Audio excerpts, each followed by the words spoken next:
नमस्कार the public में आप सभी का स्वागत है और मैं हूं वरुण शर्मा। हिंदुस्तान की अगर बात की जाए तो हिंदुस्तान में बेटियों को देवी के समान पूजा जाता है और कहते हैं यहाँ पर बेटियों को देवी के समान पूजा जाता है तो वहां पर देवता भी वास करते हैं।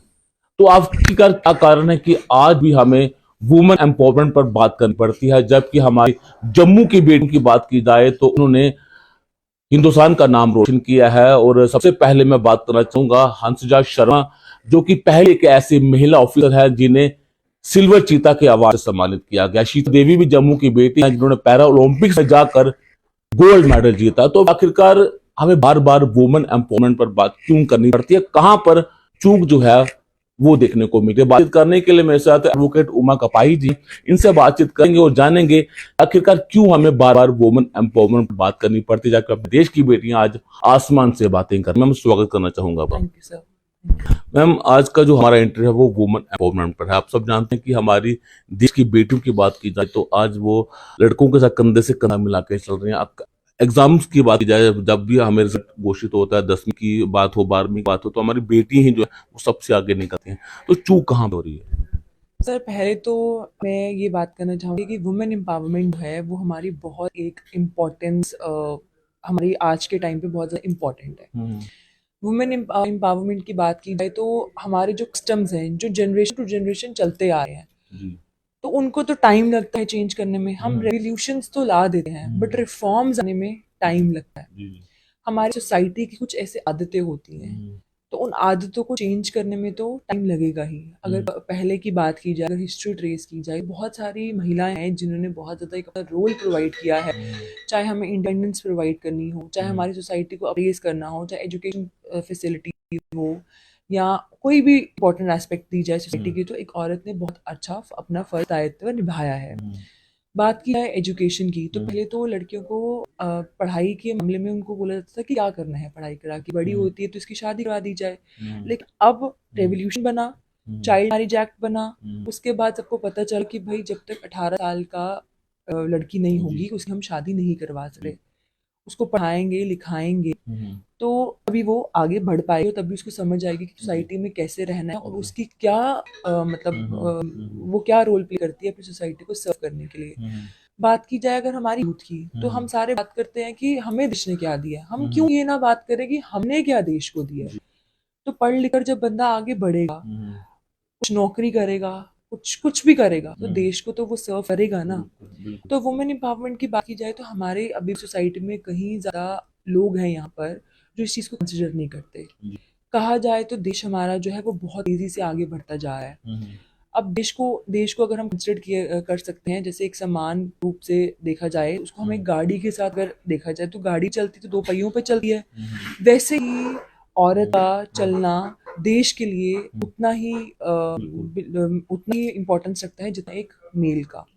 अगर दोनों पहिए एक समान चलेंगे तभी तो हमारा देश आगे बढ़ेगा। तो वुमेन एम्पावरमेंट हमारी सोसाइटी में बहुत ज्यादा इस टाइम इम्पोर्टेंस भी रखता है। वुमेन को एम्पावर करना एक बहुत बड़ी बात है जिसपे हम अभी भी काम कर रहे हैं। बिल्कुल, आपने सही कहा। आपको क्या लगता है कि अब हमें किस किस चीजों की तरफ बढ़ना चाहिए, इसकी वजह से हमारी जो देश की महिला हैं, देश की बेटी हैं, वो और ज्यादा एम्पावर हो सके?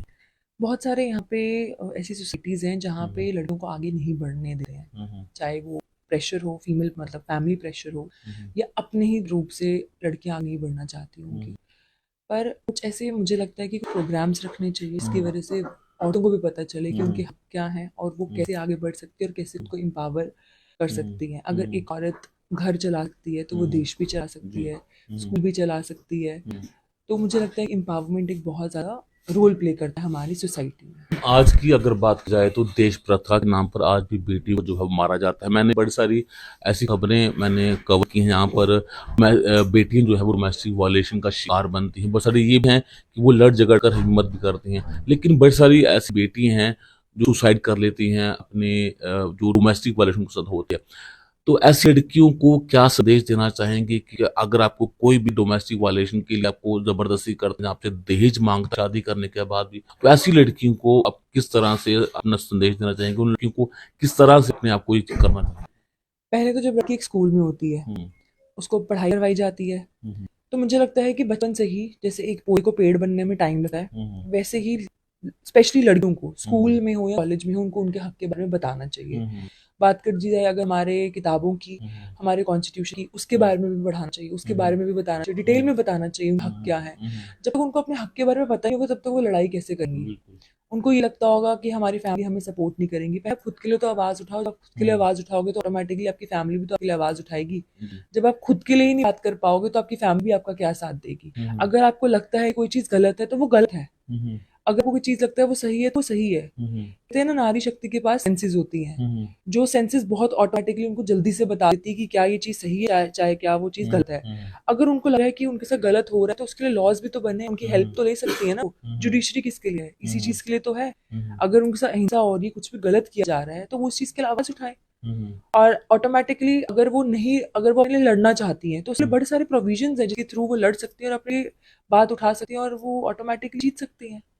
पर ये कि आवाज उठाना बहुत जरूरी है, अवेयर होना बहुत जरूरी है, जो एजुकेशन है वो लेना बहुत जरूरी है। जब तक इंसान एजुकेटेड नहीं होगा, पढ़ेगा नहीं, तो वो कैसे बात रख पाएगा, कैसे अपने हक के लिए लड़ प्रॉपर्टी पाएगा। का पेरेंट्स का कितना अहम रोल आप इसमें मानते हैं? हम देखते हैं कि जम्मू के, अगर मैं इसकी बात करूं तो जम्मू से बड़ी सारी लड़कियां जो हैं, बेटियां हैं, वो आगे निकल चुकी हैं, लेकिन अभी भी कुछ ऐसे परिवार हैं जो अपनी बेटियों को आगे बढ़ने से रोकते हैं। वो कहते हैं कि नहीं, आपको पढ़ना लिखना है, शादी करनी है और आपको अपना घर गृहस्थी बसानी है। तो वही लड़की जो है वो अपने टैलेंट को जो है वो वहीं पर दबा देती है। उन पेरेंट्स को अवेयर होना कितना ज्यादा जरूरी है? ऑटोमेटिकली जैसे हमारी सोसाइटी चेंज हो रही है, हमारे रेवोल्यूशंस आ रहे हैं, हमारे रिफॉर्म्स बन रहे हैं, हमारे लॉज आ रहे हैं, तो पेरेंट्स को भी तो अवेयर होना बहुत जरूरी है ना। तो ऐसा तो है नहीं एक लड़की होना गलत चीज है, एक लड़की होना सिन है। लड़कियां क्यों नहीं अपने लिए लड़ सकती? लड़कियां नहीं अपना करियर बना सकती है?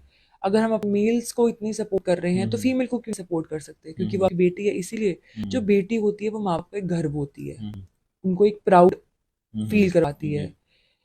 कहते हैं हमारी सोसाइटी में कि लड़की हर एक चीज वो महसूस कर सकती है जो शायद एक लड़का ना कर पाए, अगर हम माँ बाप की बात कर सके तो लड़की का बहुत बड़ा कंट्रीब्यूशन होता है उसकी फैमिली में। तो मुझे लगता है कि पेरेंट्स को तो अवेयर होना चाहिए इस चीज के लिए, और पेरेंट्स को अपनी लड़कियों को उतना ही सपोर्ट करना चाहिए जितना वो अपने लड़कों को सपोर्ट कर रहे हैं, चाहे वो करियर हो या चाहे वो उनकी शादी का हो। शादी के लिए भी लड़कियों के पास खुद फ्रीडम है कि वो डिसीजन ले सकती है। माँ पेरेंट्स का बड़ा इंपॉर्टेंट रोल होता है उस चीज में, लेकिन पहले पढ़ाई कर ली जाए, अपने सपने पूरे कर लिए जाए, उसके बाद आगे की सारी चीजें हो जाती हैं ऑटोमेटिकली। लड़की का इंडिपेंडेंट होना आज के टाइम पे बहुत ज्यादा जरूरी है। हम आखिरी सवाल आपसे करना चाहूंगा, आज के टाइम पर बेटियों को काफी ज्यादा एम्पावर किया जा रहा है, बड़ी सारी स्कीम्स जो हैं वो लड़कियों के लिए निकाली जाती है, वुमेन सेल जो है लड़कियों के लिए बने, महिला आयोग लड़कियों के लिए बना हुआ है। लेकिन अब चर्चा ये भी है कि लड़कों के लिए ऐसा ना हो कि वुमेन एम्पावरमेंट करते करते लड़की इतनी ज्यादा आगे बढ़ जाए कि लड़के पीछे हो जाए।